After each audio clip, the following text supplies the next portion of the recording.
Welcome once again to Decluttering 55 Plus with Michelle Passoff. I'm Michelle Passoff. This is the place to come for news you can use to get things done in life without anything in the way of the road ahead. It's common to speak of too many papers, clothes, and other paraphernalia as clutter, and they are. But around here, we stretch the definition of clutter to include areas of life that are confounding and confronting. We sweep the things we don't want to address under the carpet to be dealt with another day, or better yet, never. Decluttering 55 Plus with Michelle Passoff is the place to come to drag those conversations out from the darkness and bring them into the light of day so we can talk about them, learn what we need to learn, and plot a course of action that will invigorate our lives and create a legacy, not a mess.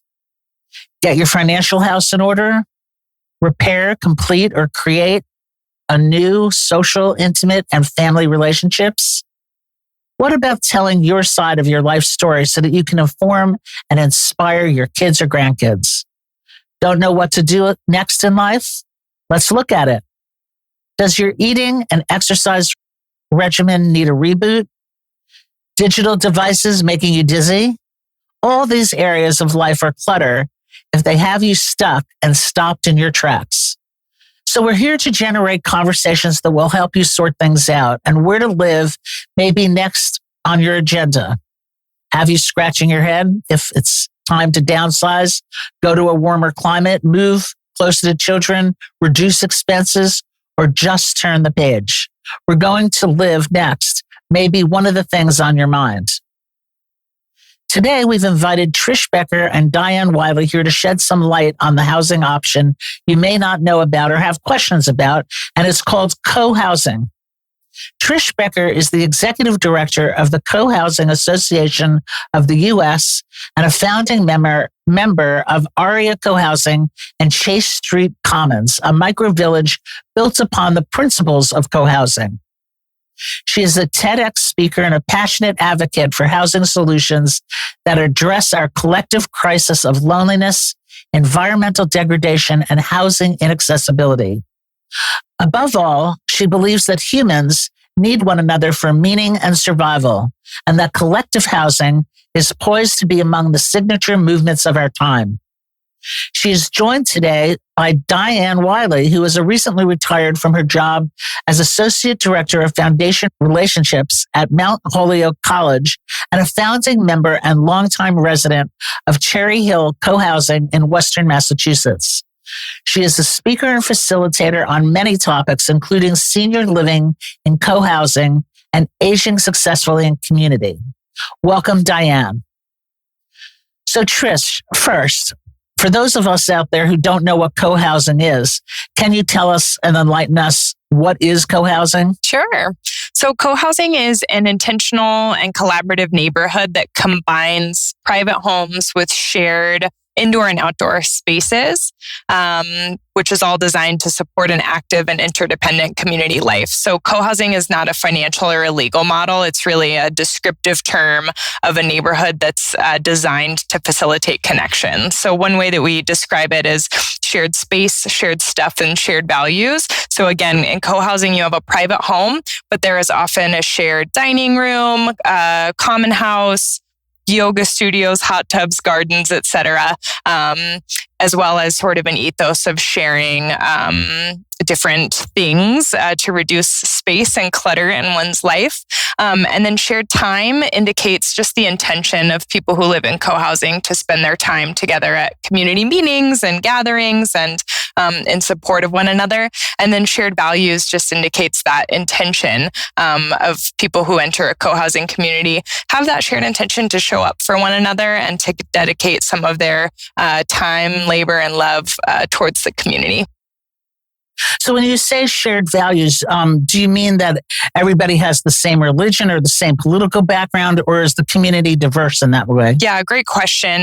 No, co-housing communities are typically not constructed around identity or religion. There are some exceptions. There are some communities that are created for a specific identity. But when I say shared values, I mean shared values such as sustainability or connectedness rentals, that sort of thing, that would bring people into an alternative living situation such as co-housing.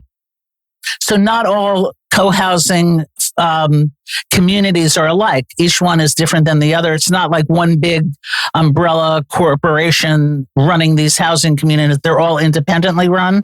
Yes, exactly. So we have urban, suburban, rural communities of all different sizes. There are condo communities made up of single family homes, duplexes, etc. They're all very different from one another. But there are some key elements that make co-housing. One of those is participatory design. So residents are involved from the beginning in designing the community. Another factor is non-hierarchical decision-making. So you're not going to find a leader of a co-housing community. Rather, the community members make decisions together. So those are a few of the key elements that sort of united them under co-housing.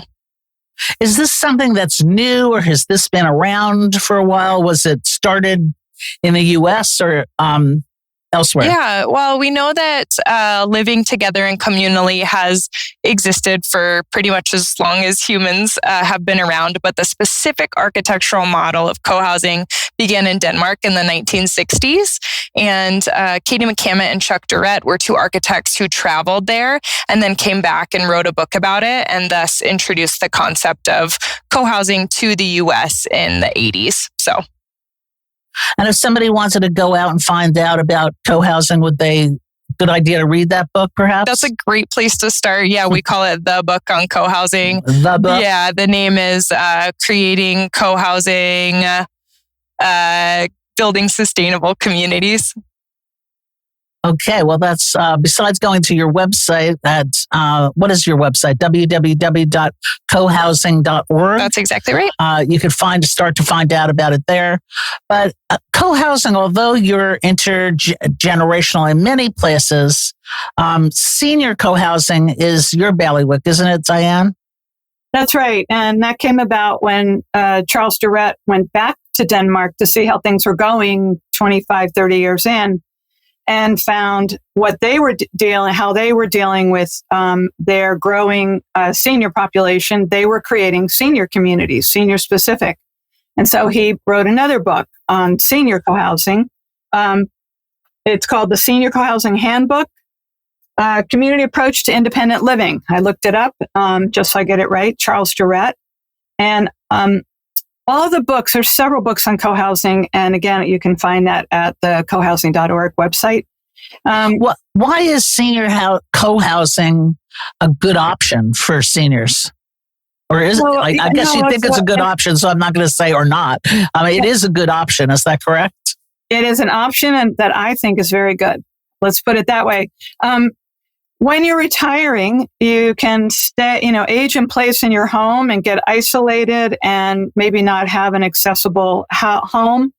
And you can age faster. You can decline quicker. Research has been done that when you can be in community, whether it's retirement communities or co-housing, is much better for you health-wise. But the difference between co-housing and retirement communities are that retirement communities are for-profit, managed by a company, whereas co-housing is self-managed. So you and your neighbors are making decisions about how to live together, how to decide to use your resources, as well as building the social capital and the social fabric of the community. Retirement communities, they do the programming for you, and it's their choices. It's a much more passive experience where co-housing is much more active. And I'll mention another phrase that's come up is co-living. That's a new one too by for-profit developers that are developing, especially urban areas, high-rises with living spaces and communal spaces. So you get your bedroom and maybe a bathroom or a shared bathroom. It's much more transient. You're not in control. Again, it's being managed for you. It's more costly. So co-living is not co-housing. And also, I see. And that's a good distinction. And how many of these co-housing communities are there in the country, and how many of them are for seniors? Can either one of you address that? Well, over the 40 years, 180 have been built and have been lived in either for 40 years to 4 years to just moving in. And I think, Trish, you said there was another 100 plus in some stage of development. And then among those, with senior co-housing as a newer element of the movement, there's 17 that are built and another 4 or 5 that are in development. And if somebody passes away and you own the property in a co-housing community, is that correct? You own the property? Yes. Yep. And when somebody passes away and their family inherits it, do they have to sell it to somebody else who's within the age parameters of that community, or can they move in?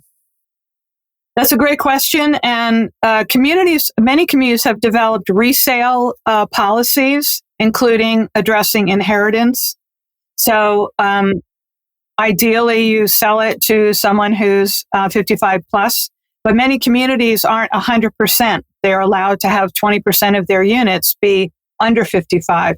So, and many communities like mine, we help sellers find new buyers. We actually keep an active waiting list, as does many other communities. And I'll just mention that for folks that are interested. If they're interested in a particular community, they should find out if they've got a waiting list of future potential buyers. And that's another way to make that match. It's difficult for many people to get along with their own family. Why is it better when you're living with many families? How do you keep the peace? Well, certainly people ask this all the time. So is everyone best friends in a co-housing community? Of course not. It's a group of human beings, and an individual will feel closer with some, and there will be conflict. The difference is that in co-housing, there's a culture of embracing conflict. So many communities have a conflict resolution process that's in place. They have, some have a committee that's sort of a support team that you can call in. And many communities or experienced communitarians recommend engaging that process at a really early stage to say, I don't even know if I would call this a conflict yet, but it feels like it could become something. So let's bring in the supports of our community, and that way we can work through it.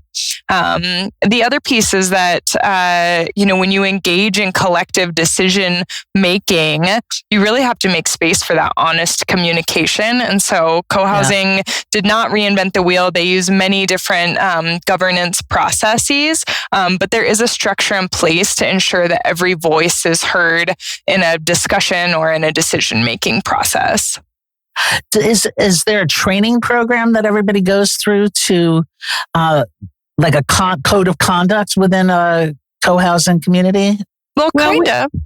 Yeah. And, our community has invested in bringing trainers in and learning nonviolent communication, conscious communication, conflict resolution skills, and then we practice them. We're coming from a culture that doesn't really train us as individuals. So it's a new skill, and we actually bring it to our workplaces and we bring it back into our families, what we learned. So I would say I've learned a ton living in community, how to get along with people who are different than me.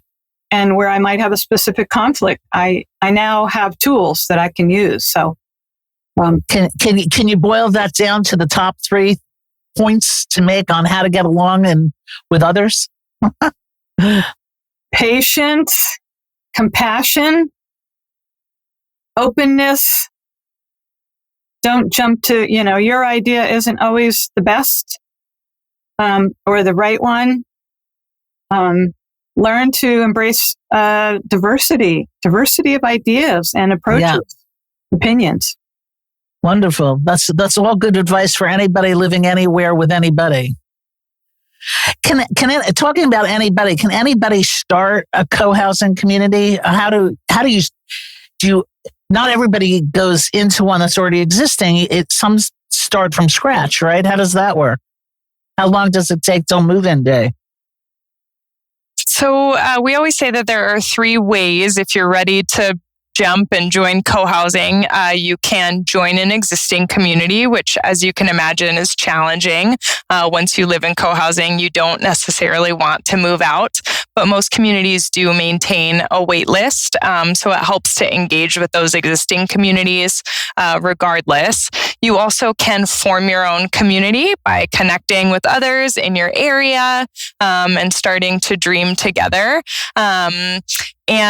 Or you can join a group that's in formation somehow. So all of these communities are listed on our directory at cohousing.org. And I always recommend that people start with their local community. So hop on the directory, look and see what communities are around you or in a place that you travel. Go and start to get a feel for what it's like to live in co-housing, talk to one another, and know that existing communities often serve as sort of a catalyst. So they'll connect you with other dreamers, which can then build into another community. Where do you see the future of co-housing going? I mean, this sounds like nirvana to live in a co-housing community where people talk and get along and relate. And do you see that this is going to become more and more popular for people to choose this kind of housing? Yeah, I think because it's a grassroots model, it's harder to scale it. And I think that one of the things that those of us in the co-housing movement who really want to grow it want to work with developers, with municipalities to get them to learn about this, because we find them one at a time with each project, right? We find a developer, we find a builder, we find a bank, but to really try to bring the message to those and engage them to help us grow it. So yes, it can continue to do it one at a time, but I think to really scale it in going in the future, because people love this idea. We do it. We do a monthly question and answer, and we get 30 to 40 people on our calls every month. So people can tune in from anywhere in the country to listen and get questions answered about co-housing? Yes. And how do they go about doing that, Diane? Well, Trish does a general Co-housing 101 on the 10th of every month. And you can sign up for it on the cohousing.org website. And then my seniors committee does one on the 20th of every month. Same thing. You can register on cohousing.org. And it's informal conversation. You can come with your questions. Well, that's great. That's going to be where we're going to leave it for today, is that you have to take the initiative, go to the www.cohousing.org website, read those books that Trish and Diane told us about, and see whether or not co-housing is for you and whether or not you want to live in integrated community where it's many age levels, or if you want to join a senior community. You can, there's plenty of YouTube videos about co-housing out there, and there's several books on Amazon written by other people on co-housing. So action is the only thing that's going to make a difference when it comes to cleaning clutter and getting any confusion you have about where you're going to live next and whether co-housing is for you. So if you want to find out more about it, just do it, as they say. So thank you, Trish and Diane, for being here today. So if you have comments, questions, suggestions, or stories about your solutions to common areas of clutter in your life, please go to our website, www.decluttering55plus.com, click on the Let's Connect button, and send a message to us. Like us on Facebook, follow us on Instagram, and by all means, subscribe to Decluttering 55 Plus with Michelle Passoff on YouTube. Click the like button on the podcast platform you're listening from today so we can grow this community. Again, I want to thank you for listening in this week, and I invite you to tune in again when we download the next episode and find out more about what's possible for you on the road ahead. Again, I'm Michelle Passoff, and have a clutter-free day.